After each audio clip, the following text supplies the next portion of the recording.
Hello everyone. We are discussing the chapter Cell the Unit of Life, and the topic that we are discussing that is the basic structure of cell. In the basic structure of cell, we discussed that there are three main structures that are plasma membrane, nucleus and cytoplasm. We have already discussed the plasma membrane and nucleus in the previous videos. If you want to study them, you can go to my channel and watch those videos. In this video, we are going to discuss cytoplasm, which is the third component of the cell structure. So let's start. Cytoplasm cytoplasm क्या है हमारे पास? Cell के अंदर जो jelly like material present होता है उसे हम बोलते हैं साइटोप्लाज्म। और जो साइटोप्लाज्म टर्म है इसे सबसे पहले इंट्रोड्यूस किया था हमारे पास ई स्ट्रेसबर्गर ने इन 1882। साइटोप्लाज्म जो है वो एज ए क्रिस्टलोक्लॉइडल सिस्टम जो है वो एग्जिस्ट करता है और इसमें जो है वो 90% वाटर है, मिनरल्स हैं एंड बायोमोलिक्यूल्स हैं। अब हमने बोला कि cytoplasm exist as a crystallocolloidal system. अब ये क्रिस्टलोक्लॉइडल क्या है? क्रिस्टलोक्लॉइडल वर्ड को समझने के लिए हम इसे दो पार्ट में डिवाइड करते हैं। एक है हमारे पास crystalloid, liquid portion of the cytoplasm, and colloid, solid portion of the cytoplasm. अगर हम लिक्विड पार्ट की बात करें तो लिक्विड हमारे पास ऐसा नहीं है कि सिर्फ वाटर है प्रेजेंट हो इसमें वाटर में कुछ dissolving substance, water dissolving substance जो है वो डिजॉल्व होते हैं, जैसे कि हमारे पास आयन हो गया, साल्ट हो गया, शुगर होगी, अमाइनो एसिड्स होंगे, ये सारे जो है वो लिक्विड पार्ट में डिजॉल्व होते हैं। नेक्स्ट है हमारे पास colloid, solid part. Solid part वो वाले सॉलिड पार्ट होते हैं जो कि वाटर में डिजॉल्व नहीं होते हैं। फॉर एग्जाम्पल हमारे पास आ गया प्रोटीन, पॉलीसेकेराइड्स एंड लिपिड्स। ये जो होते हैं वो नॉन डिजॉल्विंग होते हैं, वाटर में डिजॉल्व नहीं होते हैं। तो ये क्रिस्टलॉइड एंड कोलॉइड दोनों कलेक्टिवली जो है वो हमारे पास क्रिस्टलोक्लॉइडल सिस्टम की फॉर्मेशन करते हैं, जो कि हमारे पास साइटोप्लाज्म का जो है वो, सेल के साइटोप्लाज्म का जो है वो नेचर है। ठीक है, तो नेक्स्ट चलते हैं नेक्स्ट स्लाइड पे। नेक्स्ट है हमारे पास cytoplasm is differentiated into two regions. Cytoplasm को हमने टू रीजन्स में डिवाइड किया है। ये जो बाहर की आउटर पोर्शन है इसे हम बोलते हैं एक्टोप्लाज्म, और ये जो अंदर का पोर्शन है साइटोप्लाज्म का इसे हम बोलते हैं एंडोप्लाज्म। इसको एक और नाम से जानते हैं, एक्टोप्लाज्म को हम बोलते हैं प्लाज्मोजेल और एंडोप्लाज्म को हम बोलते हैं प्लाज्मोसोल। ठीक है, तो जो हमारे पास आउटर लेयर है साइटोप्लाज्म की, इसमें क्या है, ये नॉन ग्रैनुलर है और विस्कस होता है। और एंडोप्लाज्म जो है ये हमारे पास ग्रैनुलर होता है और फ्लूइड लाइक मैट्रिक्स होता है। ग्रैनुलर और नॉन ग्रैनुलर बोलने का मतलब है कि एक्टोप्लाज्म में जो है वो कोई ऑर्गेनेली जो है वो प्रेजेंट नहीं होती है, लेकिन एंडोप्लाज्म में ऑर्गेनेलीज जो है वो एग्जिस्ट करती हैं, as you can see in the picture. जैसे कि यहाँ पे हमारे पास एंडोप्लाज्मिक रेटिकुलम है, गोल्जी बॉडी है, माइटोकॉन्ड्रिया है, ये सारी जो है वो ग्रैन्यूल्स हैं। तो इसको बोलते हैं कि ये ग्रैनुलर है। और इस पोर्शन में आप देख सकते हैं कि किसी तरह की कोई ऑर्गेनेली जो है वो प्रेजेंट नहीं है, इसीलिए हम इसको बोलते हैं नॉन ग्रैनुलर। ठीक है, लास्ट लाइन में बोल रहे हैं it serves as the primary site for metabolic pathways including glycolysis. बोले कि जो हमारे पास साइटोप्लाज्म है इसमें जो प्राइमरी मेटाबॉलिक एक्टिविटीज़ हैं वो होती हैं, फॉर एग्जांपल ग्लाइकोलाइसिस। नेक्स्ट चलते हैं। नेक्स्ट है हमारे पास साइटोप्लाज्मिक स्ट्रीमिंग, जिसे हम लोग साइक्लोसिस भी बोलते हैं। साइक्लोसिस क्या है हमारे पास? साइटोप्लाज्म जो है वो सेल के अंदर प्रेजेंट होता है और वो मूव करता रहता है। तो जो साइटोप्लाज्म की ऑटोमेटिक मूवमेंट होती है उसे हम बोलते हैं साइक्लोसिस।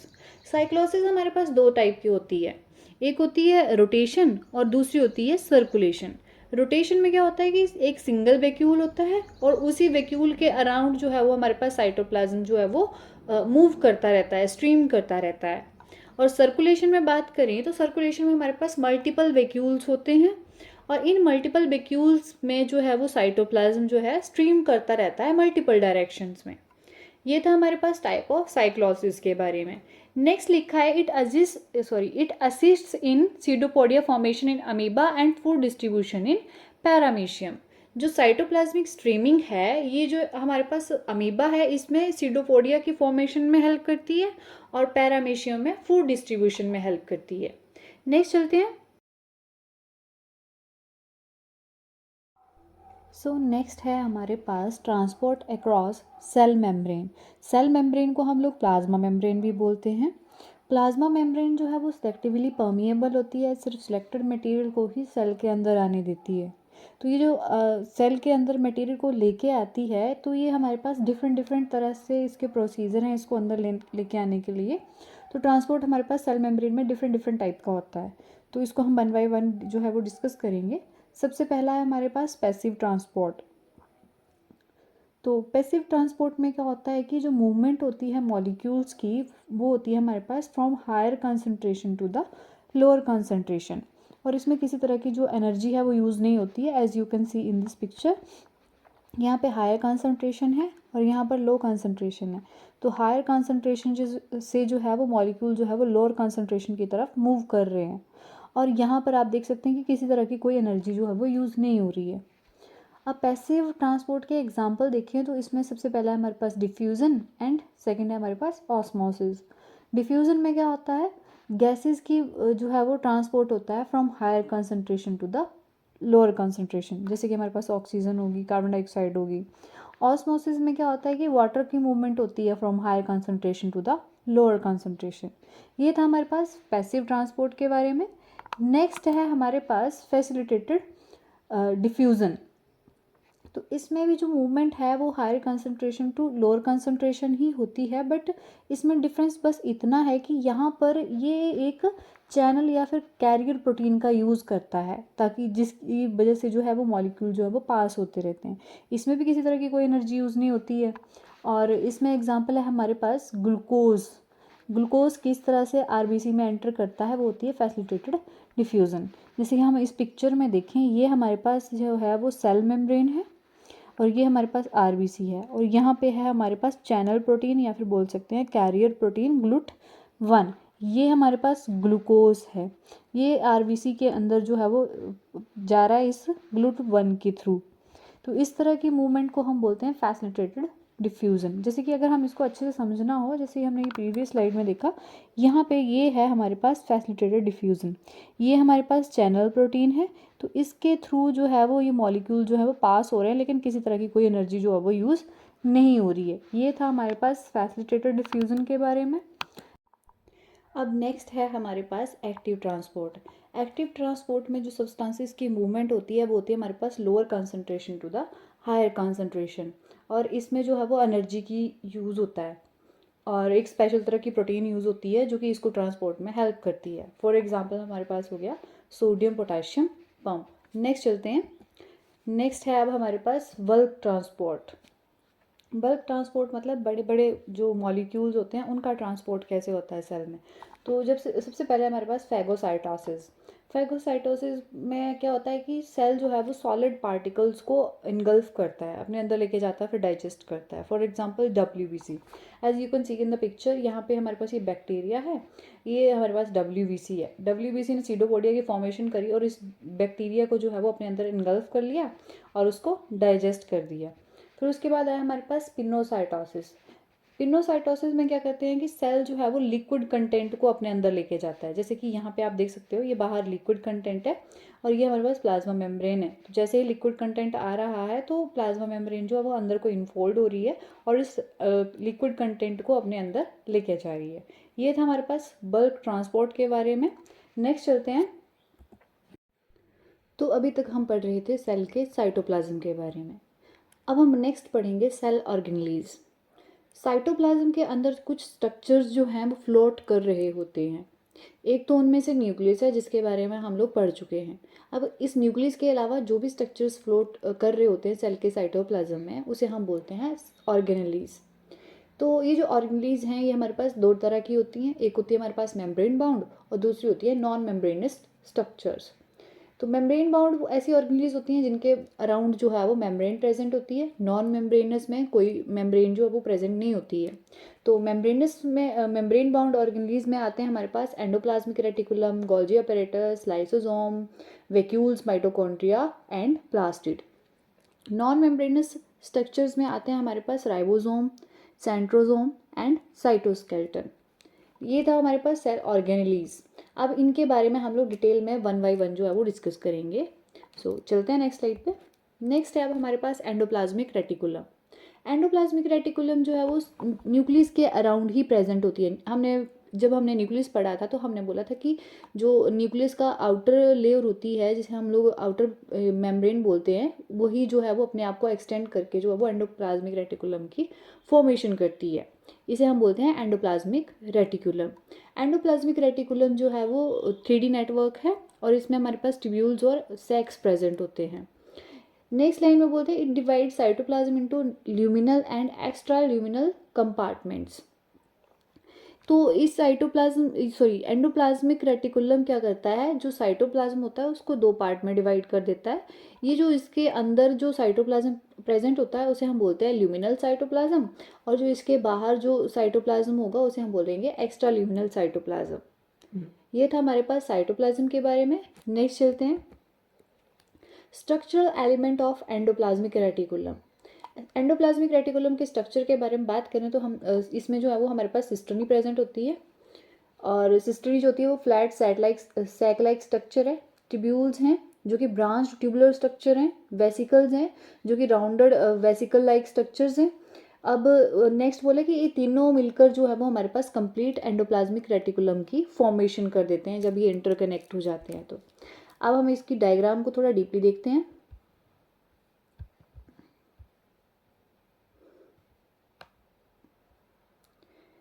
तो ये है हमारे पास सिस्टर्नी जो कि flat sac like membranous compartments हैं जो कि स्टॉक में अरेंज हैं। नेक्स्ट है हमारे पास राइबोसोम जो कि इस एंडोप्लाज्मिक रेटिकुलम के ऊपर प्रेजेंट है और बाद में प्रोटीन सिंथेसिस में जो होंगे वो इन्वॉल्व होते हैं। ये हमारे पास इस सारे को हम बोलते हैं रफ एंडोप्लाज्मिक रेटिकुलम। ये न्यूक्लियर एनवेल्प है जिसकी एक्सटेंशन की वजह से जो एंडोप्लाज्मिक रेटिकुलम की फॉर्मेशन हुई है। ये नेक्स्ट है हमारे पास स्मूथ एंडोप्लाज्मिक रेटिकुलम, ये और ये इसके ट्यूब्यूल्स हैं और ये इसमें वेसिकल की फॉर्मेशन कर रहे हैं। ये हमारे पास structural element of endoplasmic reticulum. Next चलते हैं। नेक्स्ट है हमारे पास टाइप्स ऑफ ईआर। तो एंडोप्लाज्मिक रेटिकुलम जो है वो हमारे पास दो तरह के होते हैं, rough endoplasmic reticulum and smooth endoplasmic reticulum. तो सबसे पहले है हमारे पास rough endoplasmic reticulum. Rough endoplasmic reticulum की जो सरफेस है उसके ऊपर प्रेजेंट होते हैं राइबोसोम। ये राइबोसोम जो है वो प्रोटीन सिंथेसिस में इन्वॉल्व होते हैं, प्रोटीन सिंथेसिस करते हैं। रफ एंडोप्लाज्मिक रेटिकुलम में हमारे पास प्रोटीन की सिंथेसिस होती है और वो ट्रांसपोर्ट वेसिकल्स के थ्रू जो है वो गोल्जी बॉडी में ट्रांसफ़र हो जाती है, और गोल्जी बॉडी जो है वो आगे सेकेंडरी वेसिकल की फॉर्मेशन करके इस प्रोटीन को फर्दर प्रोसेसिंग के लिए आगे पास आउट कर देते हैं। नेक्स्ट है हमारे पास बोले जो हमारे पास रफ एंडोप्लाज्मिक रेटिकुलम है वो मोस्ट प्रोमिनेंट कहाँ पे प्रेजेंट होते हैं, ये प्रेजेंट होते हैं उन सेल्स में जहाँ पर प्रोटीन के सिंथेसिस जो है वो सबसे ज़्यादा होती है। For example pancreatic cells, plasma cells and fibroblast and goblet cells. Next है हमारे पास smooth endoplasmic reticulum. Smooth endoplasmic reticulum में हमारे पास राइबोसोम जो होते हैं वो एब्सेंट होते हैं, और जो स्मूथ एंडोप्लाज्मिक रेटिकुलम है इसमें मेनली जो होते हैं ट्यूब्यूल्स और बेसिकल प्रेजेंट होते हैं, इन्हीं से इसका स्ट्रक्चर जो है वो फॉर्म होता है। और जो स्मूथ एंडोप्लाज्मिक रेटिकुलम है ये ज़्यादातर जो है वो एड्रेनल कॉर्टेक्स सेल्स में, लिवर सेल्स में, मसल सेल्स में और उन सेल्स में प्रेजेंट होता है जहाँ पर स्टीरॉयड की फॉर्मेशन होती है। तो जो हमारे पास स्मूथ एंडोप्लाज्मिक रेटिकुलम है यहाँ पर लिपिड की सिंथेसिस और स्टीरॉयड की सिंथेसिस होती है। नेक्स्ट चलते हैं। जो हमारे पास स्मूथ एंडोप्लाज्मिक रेटिकुलम है ये हमारे पास ड्रग्स की डिटॉक्सिफिकेशन में हेल्प करते हैं, स्पेशली जो हमारे पास लिवर सेल होते हैं। स्पेशली जो लिवर के सेल्स हैं इनमें जो स्मूथ एंडोप्लाज्मिक रेटिकुलम होते हैं उनमें स्पेशल टाइप के एंजाइम्स प्रेजेंट होते हैं जो डिटॉक्सिफाई करने में हेल्प करते हैं। नेक्स्ट है हमारे पास calcium ion storage in muscle cells, sarcoplasmic reticulum. बोला कि जो हमारे पास मसल सेल्स हैं, जिस तरह से हमारे सेल के अंदर जो है वो एंडोप्लाज्मिक रेटिकुलम होता है, वैसे ही जो मसल्स हैं उसके अंदर के स्मूथ एंडोप्लाज्मिक रेटिकुलम को हम लोग सार्कोप्लाज्मिक रेटिकुलम बोलते हैं, जो कि कैल्शियम आयन की कंसंट्रेशन को रेगुलेट करता है। तो ये क्या करता है हमारे पास, जब मसल्स को कॉन्ट्रैक्ट करना होता है तो सार्कोप्लाज्मिक रेटिकुलम जो है वो कैल्शियम आयन को रिलीज कर देता है, जिसकी वजह से जो है वो एज ए रिजल्ट मसल जो है वो हमारी कॉन्ट्रैक्ट कर जाती है। नेक्स्ट चलते हैं। नेक्स्ट है हमारे पास फंक्शन ऑफ एंडोप्लाज्मिक रेटिकुलम। तो फंक्शन में हमारे पास सबसे पहले लिखा है कि transport of material within the cells. तो जो हमारे पास एंडोप्लाज्मिक रेटिकुलम है वो मटेरियल को ट्रांसपोर्ट करने में हेल्प करते हैं सेल के अंदर। नेक्स्ट है हमारे पास प्रोवाइड इंट्रासेलुलर सपोर्टिंग फ्रेमवर्क। तो एंडोप्लाज्मिक रेटिकुलम जो है वो सेल के अंदर एक सपोर्टिंग फ्रेमवर्क प्रोवाइड करवाता है। नेक्स्ट लिखा है इन्होंने कि contains enzyme involved in various metabolic activities. तो इसमें कुछ स्पेशल टाइप के एंजाइम प्रेजेंट होते हैं जो कि मेटाबॉलिक एक्टिविटीज़ के लिए ज़रूरी होते हैं। नेक्स्ट है help in exchange of material between the cytoplasm and nucleus. तो एंडोप्लाज्मिक रेटिकुलम जो है वो एज ए ट्रांसपोर्ट सिस्टम भी काम करते हैं, जो कि साइटोप्लाज्म से मटेरियल को न्यूक्लियस में लेके आते हैं और न्यूक्लियस से मटेरियल को साइटोप्लाज्म में लेके जाते हैं। नेक्स्ट लिखा है कि special function sarcoplasmic reticulum regulate calcium ion concentration and helps in muscle contraction. जैसे कि हमने अभी पिछली स्लाइड में देखा कि जो सार्कोप्लाज्मिक रेटिकुलम है वो हमारे पास स्मूथ एंडोप्लाज्मिक रेटिकुलम ही होते हैं, बट डिफरेंस बस इतना है कि ये मसल सेल्स में प्रेजेंट होते हैं। वहाँ पर ये कैल्शियम आयन की कंसंट्रेशन को रेगुलेट करते हैं, जिसकी वजह से हमारी जो मसल्स हैं वो कॉन्ट्रैक्ट और रिलैक्स करती हैं। नेक्स्ट चलते हैं हमारे पास functions of rough endoplasmic reticulum. Rough endoplasmic reticulum जो है वो प्रोटीन के सिंथेसिस करती है, क्योंकि इनके ऊपर राइबोसोम प्रेजेंट होते हैं। नेक्स्ट लाइन में बोला कि newly synthesised protein enter the endoplasmic lumen where they undergo modification. बोला कि जब हमारे पास जो प्रोटीन है जब वो नई नई फॉर्मेशन होती है उसकी, तो वो एंडोप्लाज्मिक रेटिकुलम की ल्यूमेन में चला जाती है और वहाँ पर जाके इसकी मॉडिफिकेशन हो जाती है। फिर मॉडिफाई होने के बाद ये ट्रांसपोर्ट हो जाती है गोल्जी अपरेटस को, और गोल्जी अपरेटस में ये किसके थ्रू ट्रांसपोर्ट होती है? ट्रांसपोर्ट वेसिकल्स के थ्रू। तो लास्ट स्लाइड में हम देखते हैं कि रफ एंडोप्लाज्मिक रेटिकुलम जो है वो प्रोटीन को सिंथेसाइज कर रहा है, फिर वो ल्यूमेन में भेजता है उसको, फिर ल्यूमेन में उसकी मॉडिफिकेशन होके वो बन जाते हैं ट्रांसपोर्ट वेसिकल्स, और ये ट्रांसपोर्ट वेसिकल जो है वो गोल्जी अपरेटस में चले जाते हैं। फिर गोल्जी अपरेटस जो है इसको फर्दर प्रोसेसिंग के लिए आगे प्रोसीड कर देती है। नेक्स्ट है हमारे पास functions of smooth endoplasmic reticulum. तो स्मूथ एंडोप्लाज्मिक रेटिकुलम जो है उसमें हमारे पास लिपिड की सिंथेसिस होती है, स्टेरॉयड हार्मोन की सिंथेसिस होती है, राइबोसोम जो है वो इसमें एब्सेंट होती है, तो कोई प्रोटीन की सिंथेसिस में नहीं होती।